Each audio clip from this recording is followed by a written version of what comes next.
स्वागत है आपका हमारे YouTube चैनल पर। आज हम लोग बात करने वाले हैं झारखंड बोर्ड के मैट्रिक और इंटरमीडिएट एग्ज़ाम के बारे में।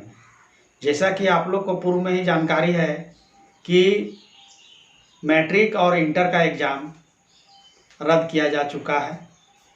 सेंट्रल में ने भी अपने एग्ज़ाम मैट्रिक और इंटर के एग्ज़ाम को रद्द कर दिया है, लेकिन उसके लिए कुछ नियम तय किए गए हैं कि किस प्रकार से छात्रों का जो रिजल्ट है वह जारी किया जाएगा।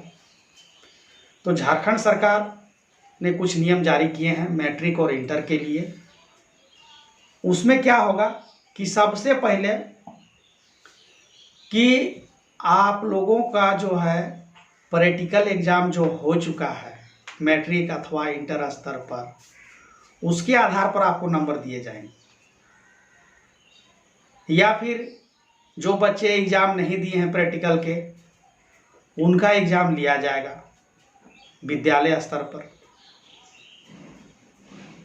उसके बाद भी क्या है कि जो 10 क्लास में है या 12 क्लास में बच्चे हैं, अगर उनका एग्ज़ाम ना लिया गया तो पहले जो आप लोग एग्ज़ाम दे चुके हैं, अर्थात इससे पहले जो एग्ज़ाम हुआ आप लोग का, यानी quarterly exam, half yearly exam या फिर विद्यालय स्तर पर मॉडल प्रश्न पत्र से भी एग्ज़ाम आप लोग का हुआ होगा, तो उसमें आप लोगों ने किस प्रकार का प्रदर्शन किया है, आप लोगों ने किस प्रकार का नंबर प्राप्त किया है, उसी के आधार पर आप लोग को नंबर का निर्धारण किया जाएगा। और इस नंबर के निर्धारण के लिए आप लोग के विद्यालय में और जो कॉलेज है, कॉलेज में एक कमेटी का गठन किया जाएगा। उस कमेटी में कौन कौन होगा? स्कूल यदि है तो उसका एक हेड मास्टर, और कॉलेज है तो प्रिंसिपल। उस विद्यालय के एक वरीय शिक्षक, और कॉलेज है तो उस विद्यालय के एक वरीय प्रोफेसर। उसके बाद से डीओ कार्यालय से 2 व्यक्ति होंगे, जो एक प्रेक्षक होगा और एक क्या है कि आपके स्कूल के आसपास जो विद्यालय है, जो आपके स्कूल के बगल में स्कूल है या जो नज़दीक है, डीओ जिनको नामित करेंगी वो भी एक सदस्य होंगे। और कॉलेज में भी वही प्रक्रिया अपनाई जाएगी।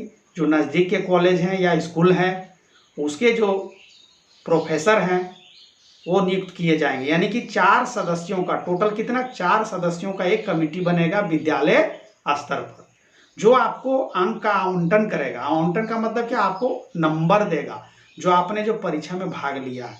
परीक्षा आपको जैसा कि मैंने बताया कि quarterly exam, half yearly exam या फिर मॉडल प्रश्न पत्र पर जो आपका एग्ज़ाम हो चुका है, उसके आधार पर आपको नंबर दिया जाएगा। या फिर क्या किया जाएगा कि जो स्टूडेंट परीक्षा में नहीं बैठ पाया था, किसी कारण से अनुपस्थित था, एब्सेंट था, तो उसका एग्ज़ाम प्रैक्टिकल एग्ज़ाम लिया जाएगा या थ्योरी का एग्ज़ाम 30 नंबर का लिया जाएगा। ऐसा व्यवस्था है।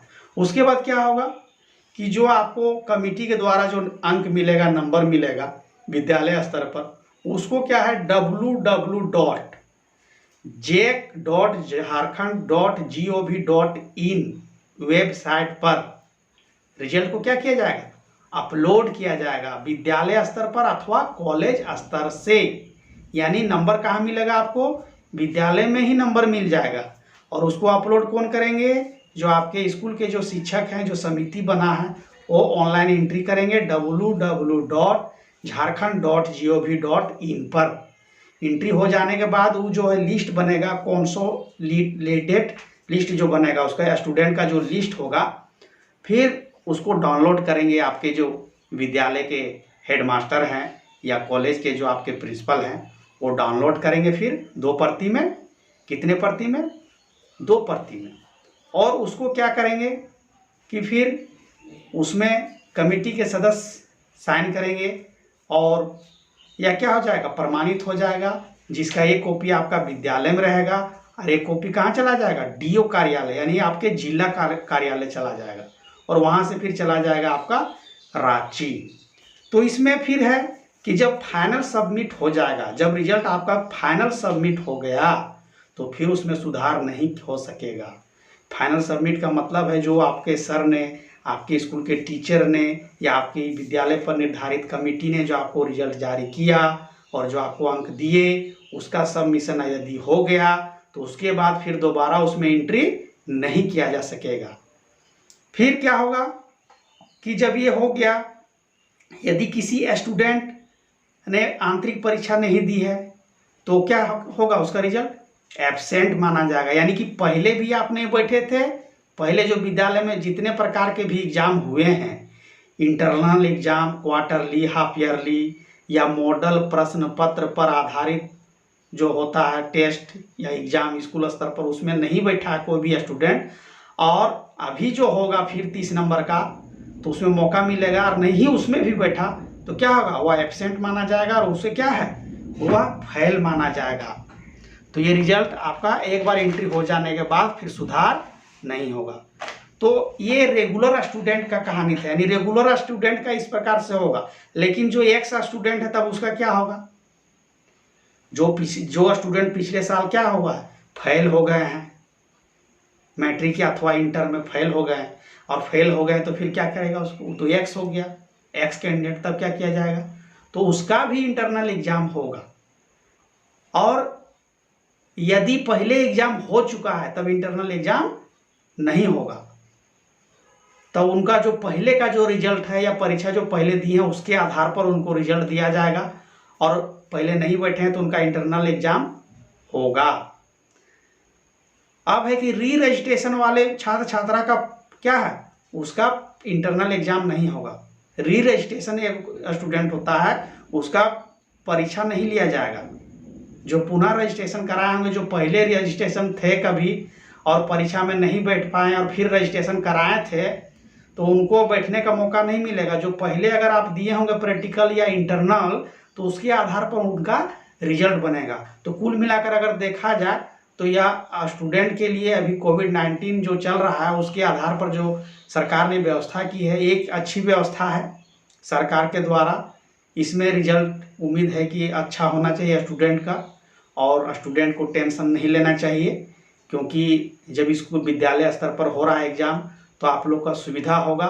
और पहले एग्ज़ाम अगर आप लोग दिए हैं तो निश्चित है अच्छा नंबर आया होगा।